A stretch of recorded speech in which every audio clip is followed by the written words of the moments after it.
गोसोआ रंजाखांदों इसोरनि गेदेर अननायखौ मोननायखाय जोंनि गोसोआ गोजोनलायदों सनाथि रंजामा मायथाइखौ मोननानै जोंनि गोसोआ रंजाखांदों इसोरनि गेदेर अननायखौ मोननायखाय जोंनि गोसोआ गोजोनलायदों सनाथि रंजामा मायथाइखौ मोननानै दुखु दाहा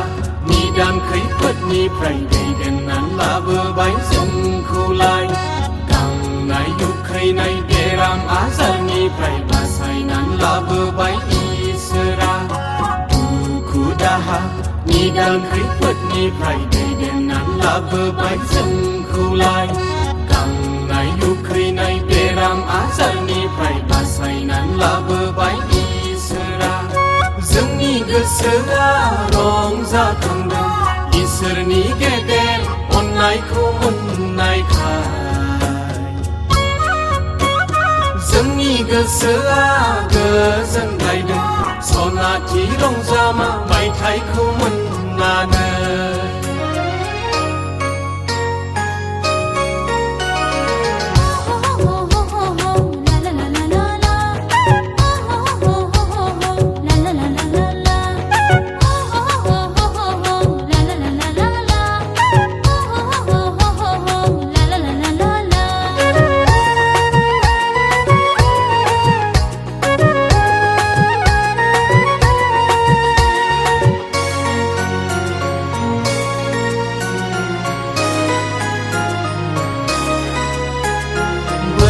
समाव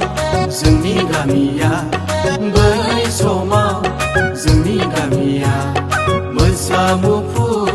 मैदेर सियाल गिथाव बाथाव अरनबारिमोन मोसा मुफुर मैदेर सियाल गिथाव बाथाव अरनबारिमोन बेयावनो जोंनि नखरफोरा रायजो जाबोदोंमोन बेयावनो जोंनि नखरफोरा जिउ खांबोदोंमोन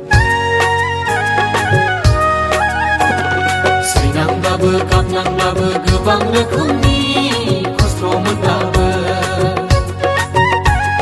सैनांब्लाबो गाबनांब्लाबो गोबां रोखोमनि खस्थ' मोनब्लाबो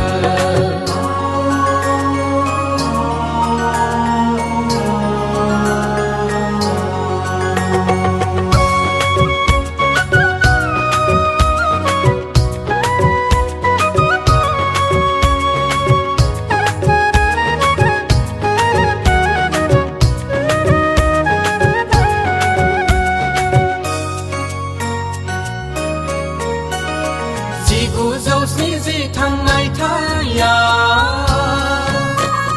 जोनोम मोनदोंमोन जोंनि गिर्जाया गैयामोन खाथियाव लोंग्रा दै लायनाङोमोन आमथेखा दैनि निजोराया सान्दुं अखा बारहुंखाफोरजों जुजिनानै सान्दुं अखा बारहुंखाफोरजों जुजिनानै सुम्लिगुरि बेनो बै समनि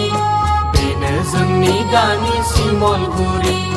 खांबोबाय इसोरा जों बयखौबो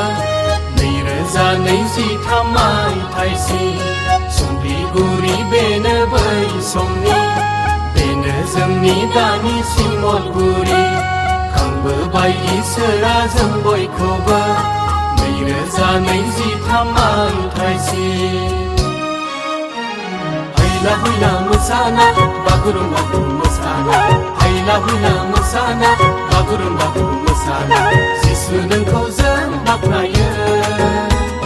जिसु नोंखौ जों खुलुमो जिसु नोंखौ जों सिबियो जिसु नोंखौ जों खुलुमो जिसु नोंखौ जों सिबियो जिसु नोंखौ जों खुलुमो